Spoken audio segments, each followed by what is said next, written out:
गवार जिठानी मॉडर्न देवरानी। अर्पिता की शादी राकेश से तय होती है जो एक सरकारी नौकरी करता था। अरे चाची, अर्पिता इतनी सुंदर, पढ़ी लिखी और मॉडर्न लड़की है, फिर कहाँ आप इसकी शादी ऐसे घर में कर रही हैं? अरे लड़का सरकारी नौकरी करता है, इंजीनियर है, खूब कमाता है, खूब मेहनत की है लड़के ने इस नौकरी के लिए। अर्पिता भी राकेश को पसंद नहीं करती थी, लेकिन पिता ने हाँ कर दिया तो शादी के लिए मन मारकर तैयारी कर रही थी। हाँ माँ, चाची ठीक ही तो कह रही हैं। पता है मेरी सहेलियों के पति कितने मॉडर्न हैं। अरे देख बेटा, तू मॉडर्न है ना, वो पढ़ने लिखने वाला गांव का होनहार लड़का है, तू जैसा रखेगी रहेगा। अब तक कोई उसकी केयर करने वाला नहीं था, है तो सिर्फ एक भाई भाभी, और माँ पिता तो गांव में ही रहते हैं।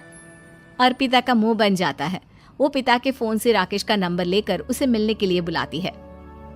आज तो मैं उसे साफ साफ मना कर दूंगी, मुझे नहीं करनी शादी। शक्ल देखी है ना, कपड़े पहनने का तरीका है ना बोलने का।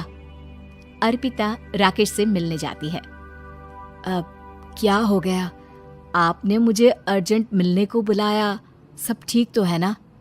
हाँ सब ठीक है, पर मैं आपसे कुछ कहना चाहती हूँ। आप ना इस शादी से मना कर दे।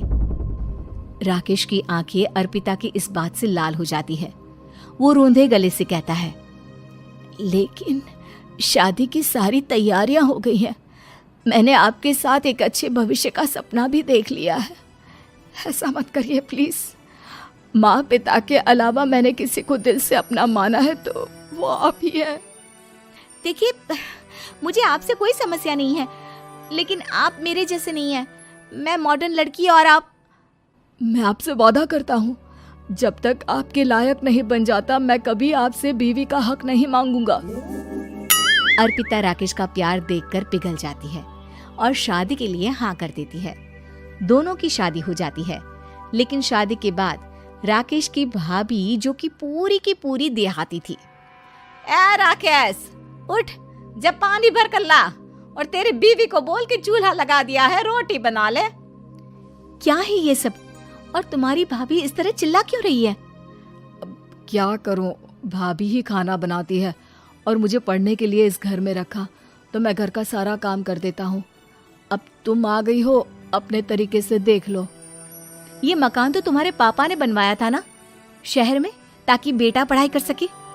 हाँ, पर भाभी ही पूरे घर में रहती है। ठीक है, देखो अब। अर्पिता बाहर जाती है।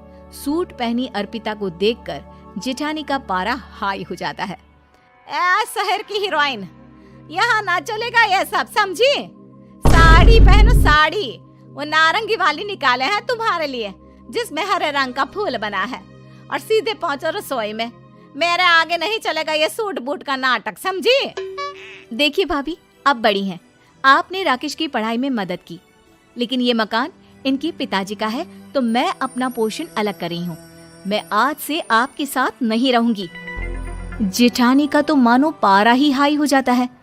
और ऐसा कैसे नहीं रहेगी? हाँ, और कौन बोला कि राकेश अलग हो जाएगा? वो अपने भाई के बिना नहीं रहता। आज देखिए तो, देखिए कल के आई छोरी क्या बोल रही है। राकेश के साथ बात हो गई है, मैंने ऊपर का हिस्सा राकेश को दे दिया है, उसके अपनी जिंदगी शुरू हो रही है, तो अच्छा है ना कि अब रसोई भी अलग हो जाए। अर्पिता राकेश की ओर फक्र से देखती है कि उसने अर्पिता के लिए स्टैंड लिया। अर्पिता बाजार में जाकर सारा रसोई का सामान ले आती है। पिता के दिए सामान से घर सजाती है और अपने तरीके से पूरे घर की सजावट करती है। शाम को राकेश ऑफिस से आता है।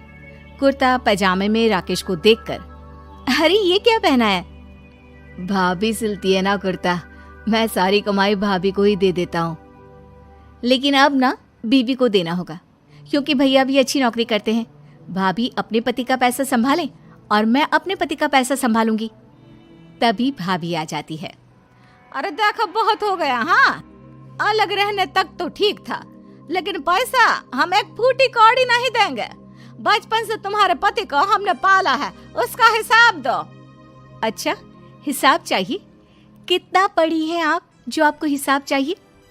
बड़े भाई हैं उनकी, जिन्होंने उन्हें पढ़ाया लिखाया, वो हिसाब मांगेगी तो जरूर दे दूंगी भाभी। अरे देख, हाँ, अगर तूने पढ़ाई की है तो मैं भी अंगूठा छापना हूँ। अरे 5 की क्लास तक पूरी पढ़ाई की है, समझे। वैसे भी कल इन लोगों के माँ बाबूजी आ रहे हैं गांव से, वही लोग ठिकाने लगाएंगे तुझे।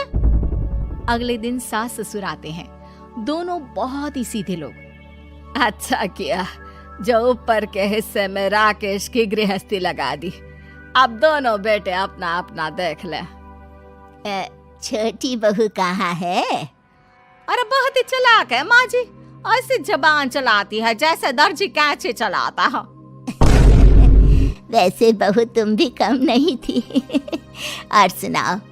तभी छोटी बहू सास ससुर के पैर छूकर उन लोगों को चाय और नाश्ता देती है। माँ जी, आप थक गई होंगी, मैं खाना लगा देती हूँ, ऊपर आ जाइए चाय पीकर। अरे बस बस, यही रहेंगे वो, क्योंकि बड़ी बहू मैं हूँ। हम एहसास है इनके माँ बाबूजी मेरे पास ही आए हैं। चलिए माँ जी, आप ना किचन में खाना बनाइए, मैं जरा बाजार होकर आती हूँ और फिर साथ में खाना खाते हैं। जेठानी बाजार निकल जाती है और सास ससुर बेचारे घर पर अकेले। फिर दोपहर को, माँ जी, मैंने आप सभी के लिए खाना बनाया है। माना मैं छोटी हूँ, लेकिन अच्छा लगेगा अगर आप लोग मेरे साथ रहें। वैसे भी यहाँ है कौन बेटा, चलो ऊपर राकेश के पास ही चलते हैं। सास ससुर दोपहर का खाना खाकर वहीं आराम करने लगते हैं कि जेठानी आ जाती है। अरे वाह, ये तो वही बात हुई ना, कल की आई को पूरा परिवार और हम अकेले के अकेले। भाभी देखिए, परिवार में प्यार से रहा जाता है, ना कि चालाकी से। अम्मा खाना कैसे बनाती, पहले ही गांव से थक कर आई हैं। हाय रे दया, तो मैं का बाजार से ऐस करके आ रही हूँ। अरे भूख के मारे मेरा सर दर्द हो रहा है, पर यहाँ मेरी फिक्र कौन करेगा। अरे तो किचन में खाना है, लगा देती हूँ मैं भाभी। बड़ी बैठकर खाना खाती है और शाम को जब राकेश घर आता है। अरे राकेश, तू तो पूरा हीरो लग रहा है इन कपड़ों में। ऐसे कपड़े पहले क्यों नहीं पहनता था? राकेश बीवी की तरफ देखता है और फिर कहता है, माँ, पहले पहनाने वाली नहीं थी ना। हाँ हाँ, और हम जो हाथ से सिल सिल कर कुर्ता पहनाते थे उसका का? अरे तुम्हारे भैया तो आज भी पहन रहे हैं। तभी अर्पिता सास के लिए कपड़े और ससुर के लिए शर्ट पैंट ला कर देती है। उन लोगों को फ्रिज से ठंडा पानी और टीवी में फिल्म दिखाती है। अरे कब से इनको बोल रहे हैं कि फ्रिज वाले आओ, लेकिन ये है कि मानत ही ना है। बहू, अब तो तुम ही समझाओ ससुर जी को। नहीं पापा, आप फ्रिज मत लीजिए। अरे वाह रे छोटे, खुद फ्रिज का ऐसे का मजा ले, और इनकी माँ के पास फ्रिज भी ना हो। अरे देखा पिताजी, देखा माँ जी कब बोल रही है। अरे उसकी पूरी बात तो सुन लो कि वो क्या बोल रही है। वो इसलिए क्योंकि अब माँ जी और पापा यहीं रहेंगे मेरे पास। घर को घर सिर्फ मॉडर्न या गांव की सोच नहीं, बल्कि संस्कार बनाते हैं भाभी, और संस्कार अच्छे हो तो सब सही हो जाता है।